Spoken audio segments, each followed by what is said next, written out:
Over there, where the wall is broken. Do you see what lies beyond? That's what the land became after the light flooded in. An empty, white nothingness. Life cannot exist in such conditions.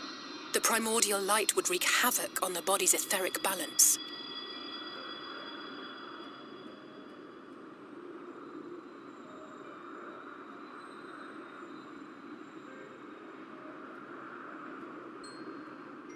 That nectarine you bought, it's Halric's favorite fruit.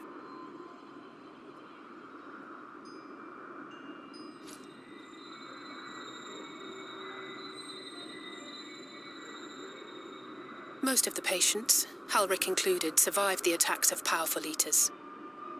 But their fate was sealed all the same. The monster's corruption has entered their bodies, and their very essence is being subsumed by light. The twisted state of the world itself just makes matters worse. Under normal circumstances, a person's ether naturally tends to equilibrium. But for these poor souls, the opposite is true. Sooner or later, every single one of them will turn.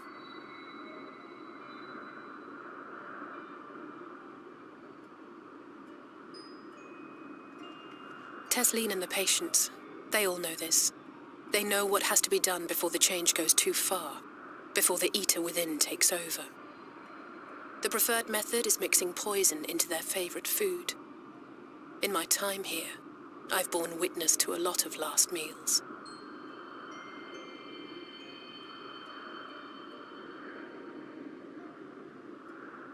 I feel just as helpless as before. No matter how hard I fight, it's never enough.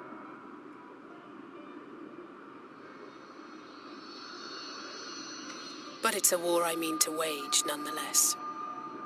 Speaking of wars, do you remember how I made you promise not to leave me and then promptly collapsed? Well, let's just say I had a few choice words for the Exarch concerning the timing of his summons.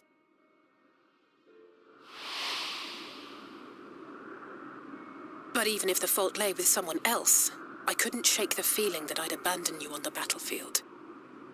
So I swore that I'd make up for my absence there by making a difference here. And that's what keeps me moving forward, even when things seem hopeless.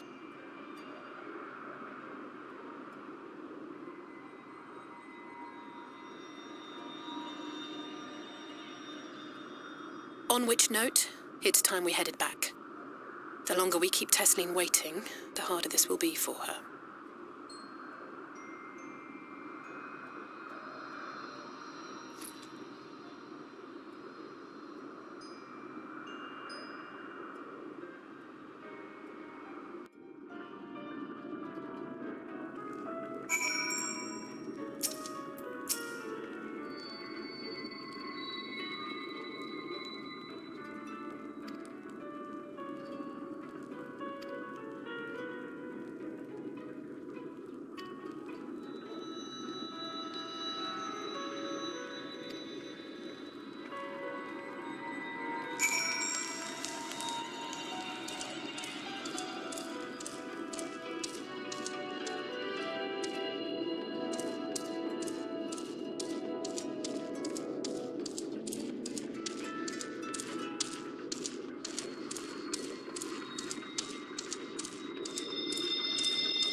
Speak up if you'd like another helping.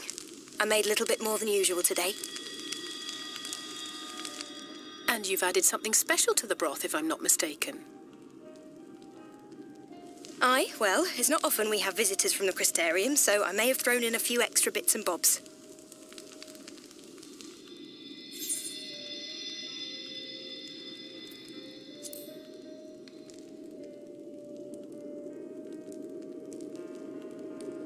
Oh, it's nothing, really. And we do so rarely have guests.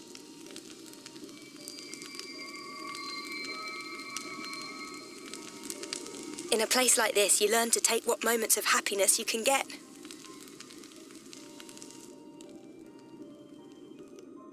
I remember when I first came here with my mother. She was showing the early signs.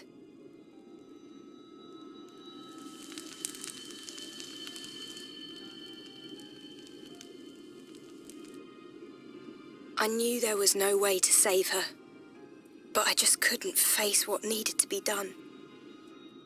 That's the way of it for most people. Why they travel from arms to stay here.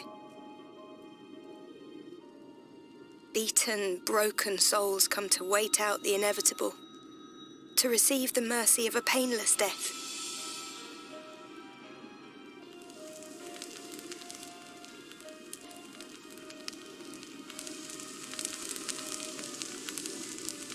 When my mother finally left this world, I was mad with grief, but also thankful that her passing was a peaceful one.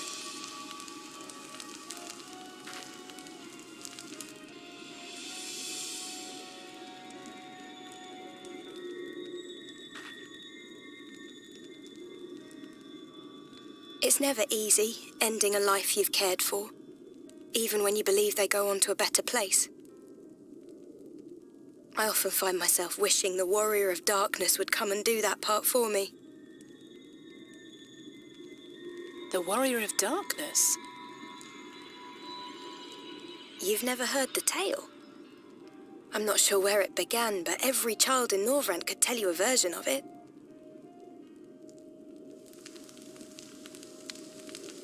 Warrior of Darkness, servant of death, take care of our souls at our dying breath. Let sinners and eaters of sin go with thee, that all may return to the sunless sea. Well, that's the version I was taught anyway. It's just an old bedtime story. He's certainly never deigned to visit us here. Which is a good thing, surely. He sounds rather ominous. Do you think so? I always liked the idea that he treated every soul the same, even the Sin Eaters.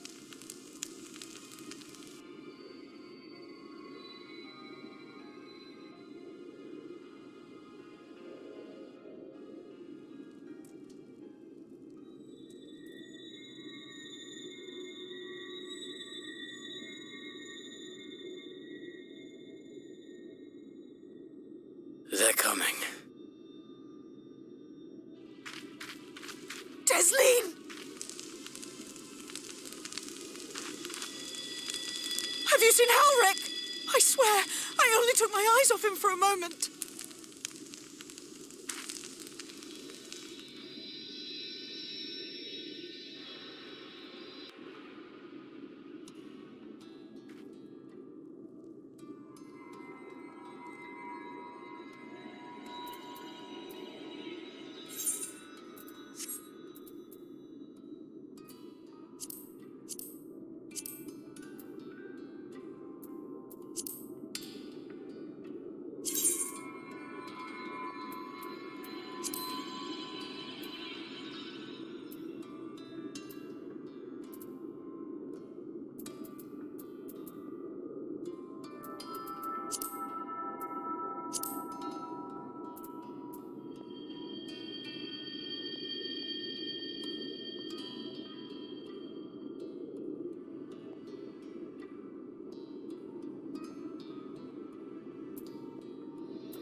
Any sign of him?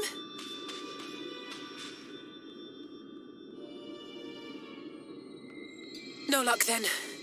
But he surely can't have gone far. We should keep looking. The Sin Eaters are out in force, and if we don't find him soon, you can be sure they will.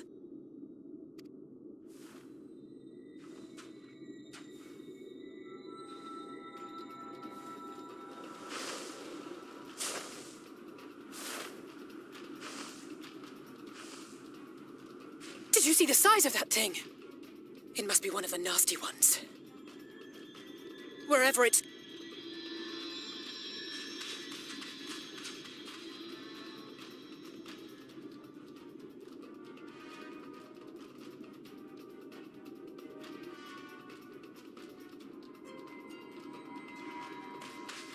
There it is! Is that... Oh no!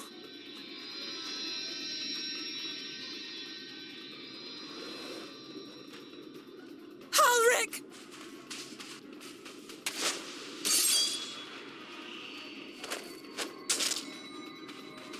We have to run!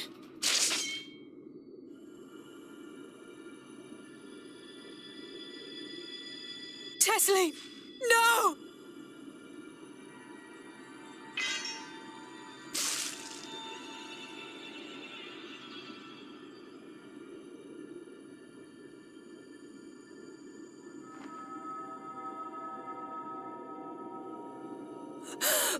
We all deserve happiness. Wherever... The time left to you is precious. No one should die in pain. Mother, I...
No, no, no, no, no!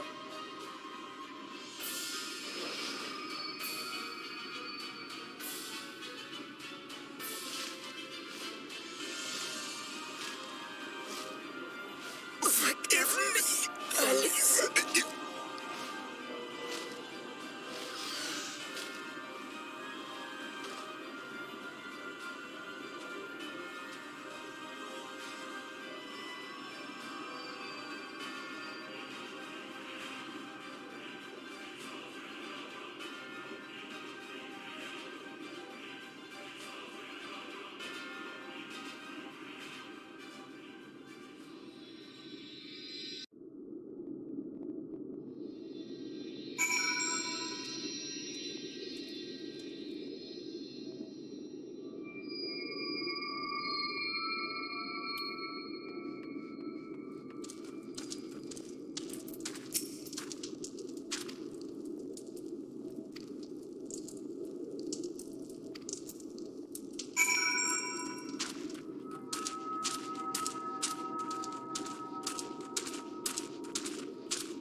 And so you return.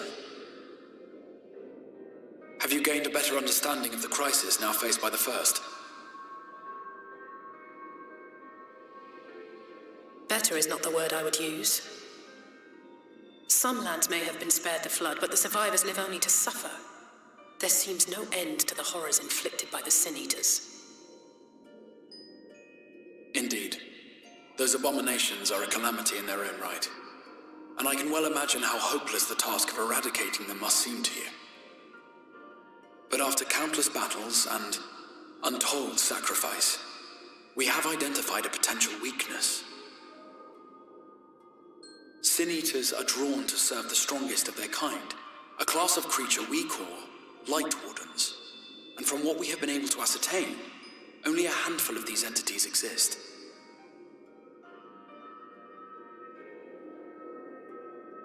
Just as an ant colony will perish in the absence of its queen, we believe that the death of a Light Warden will cause the lesser creatures within its sphere of influence to disperse.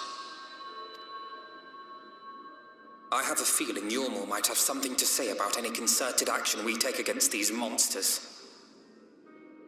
Vorthra's command over the Sin Eaters is integral to Yulmoran society. In seeming to guarantee his people's safety, it guarantees their obedience.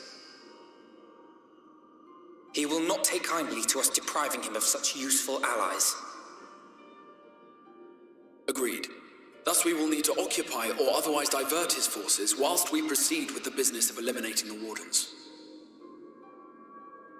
Until we have done so, all other considerations must be set aside if we are to forestall the 8th Umbral Calamity.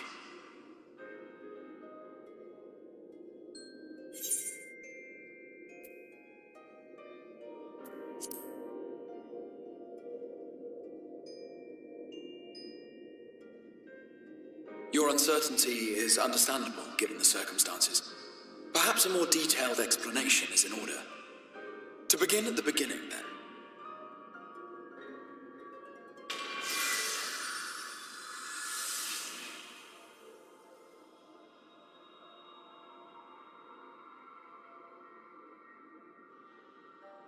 In the ancient past, a single star was divided into 14 worlds.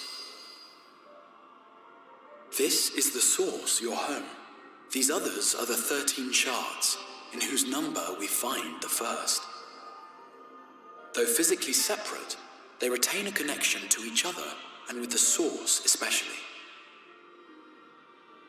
Now, let us assume that a given element in one of the shards attains abnormal ascendancy. Just as water will flow from the highest point to the lowest, the excess energy will begin trickling into the source.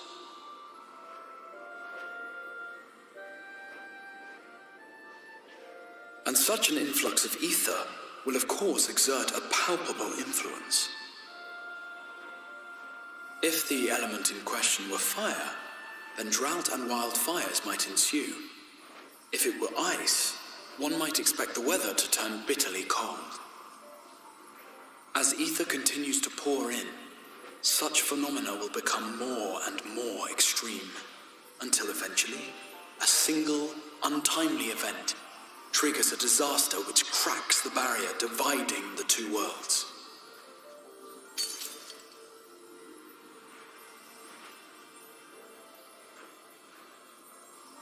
What was once a trickle now becomes a deluge, sweeping the shard along to be rejoined with the source. At the same time, the element which held sway in the shard is unleashed in full, its energies amplifying the original disaster to truly catastrophic proportions. An earthquake thus magnified might strike with enough force to shatter continents. A tidal wave might swell to a size capable of drowning entire nations. These devastating events are what we refer to as umbral calamities. 7 times has a calamity befallen the source. 7 times has a shard been absorbed.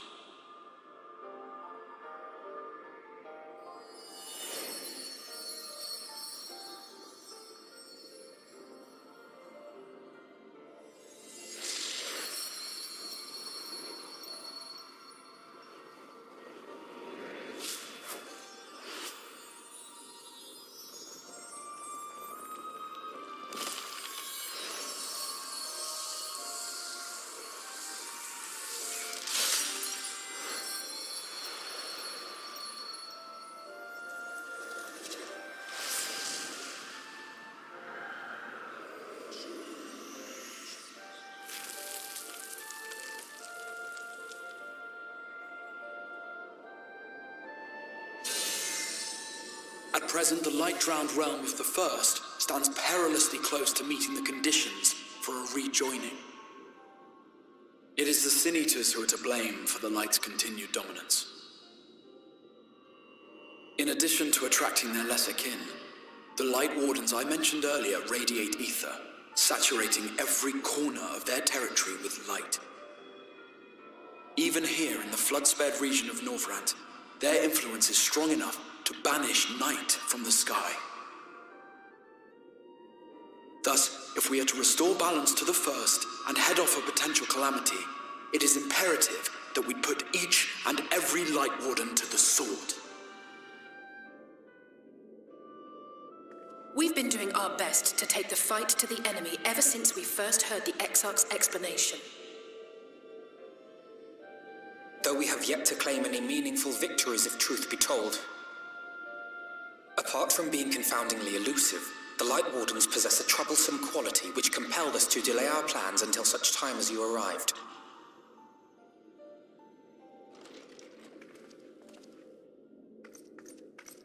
Forgive the interruption, my lord, but Hallminster Switch is requesting reinforcements. They say the Sin Eaters are attacking in force, and the village could soon be overrun.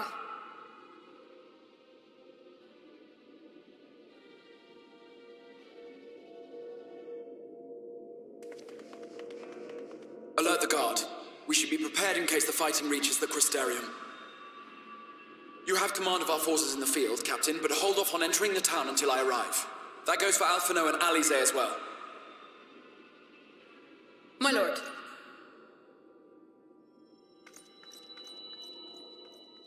Pray, lend us your strength. Such a fight will provide you with far greater insight than any explanation I could offer.